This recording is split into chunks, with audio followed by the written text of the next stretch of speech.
This full-on projector just so happens to be portable, and honestly, I'm here for it. The last time I interacted with any sort of projector at all was in elementary school throwing up an acetate sheet for note-taking.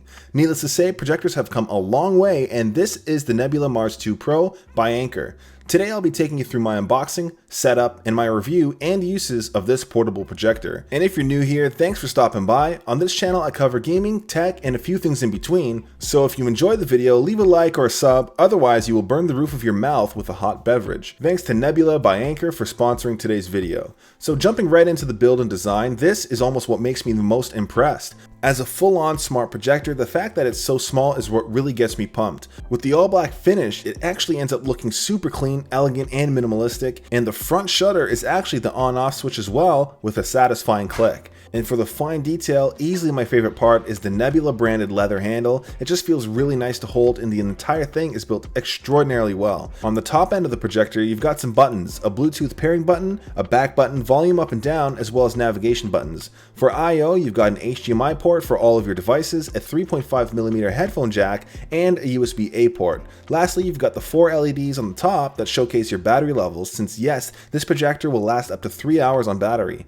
Apart from the projector itself though, inside the box you've got the remote with some batteries and a quick start guide. Overall, this portable beast weighs just over 1,500 grams, or about 3.5 pounds, which is super lightweight. Setting this up is super easy as well, especially since it's so small you can almost use it anywhere, which is super nice. Naturally, as a projector as well, you can set it up in many different ways. Most popular, of course, would be projecting it directly onto your wall, and since the projector gets so bright, it sort of drowns out a lot of imperfections you'd find on your wall, and really, it's easy to get super immersed into whatever content you're watching. You could always set up a projector screen as well if that's your thing, but for me, my walls are already a light beige, so I'm not sure I really need it. I can always recommend setting this up on a tripod as well if you have one. It's super easy to set up and it allows you to play with your angles, leveling, and of course you could play things on your ceiling. But let's talk about features real quick, since there's a whole lot to this projector. The projector comes with Android 7.1, making it an Android smart device, a 720p HD picture, up to 3 hours battery, and more. With Android 7.1, it's actually pretty capable with popular apps like Netflix, Amazon Prime, and YouTube. I will mention I wasn't able to find Disney Plus, so Android being Android, I was able to sideload and install a free APK separately, which worked perfectly. The Nebula App Store does also have selections of popular apps, but if anything you want is missing, you can always just use AirPlay or install the apps you want with an APK file through the USB port. The projector bulb is a 30,000 hour rated LED, so I don't foresee any issues with the dead bulb or anything, since I'd have to watch something for almost 3 years straight. Controlling the projector is easy enough as well. You can use one of 3 ways. You can use the included remote, which is basic with navigation, home, back, volume, and settings buttons. There is an IR sensor on the back end of the projector, so you will always need to point the remote directly at it, but you could always use the on projector buttons as well. My preferred method though is using the Nebula Connect app, which allows you to use your smartphone for navigation, which seems to be the better experience overall, especially if you're like me and always lose the remote. For actually connecting devices, there's a couple ways to get the job done. You can connect a device through the HDMI port, which will probably be the most popular, and you can connect just about anything you'd want, from gaming consoles, DVD players, laptops, or even another streamer like my Google TV dongle. Outside of that, if you do have personal media, Miracast will allow you to view content. For me, the HDMI covers just about everything I'd want anyways. And of course, I had to give gaming a try, even though this isn't really what it's meant for, and while there's definitely some noticeable input lag, the more casual games like Pokemon on my Nintendo Switch, or even some racing games work brilliant on here, which is wild if you have this thing set up for a 100-inch picture. For me, I actually find it super relaxing having such a large picture while gaming on my Switch. It's just nice to have a theater experience in my home.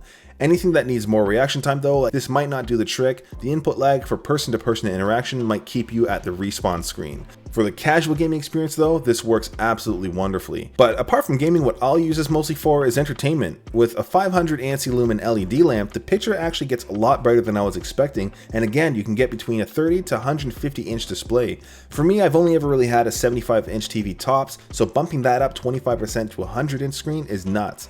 And if you have an uneven setting, you can always keystone your image for a balanced viewing angle, although I found the automatic settings to do the job perfectly anyways. Alongside the 1-second autofocus, the image comes out super clear for watching content. Watching movies on here is an absolute thrill, and the main limitation I actually had was finding a wall big enough to test this thing out. Since I'm in Canada though, I won't be enjoying this on my patio anytime soon, but next spring is just around the corner, so I'm super excited to watch a cozy movie on the patio. I will mention, even during the daytime, the image holds up super well, and my toddler is absolutely infatuated with this being set up in her play area. And with a 12,500 mAh battery, this projector should hold me well for one long movie or two shorter Disney movies. It lasts up to 3 hours. Quickly, I do want to touch on the speakers though, since they are insanely loud. I legit haven't gone above 50% yet, as it simply booms through my house.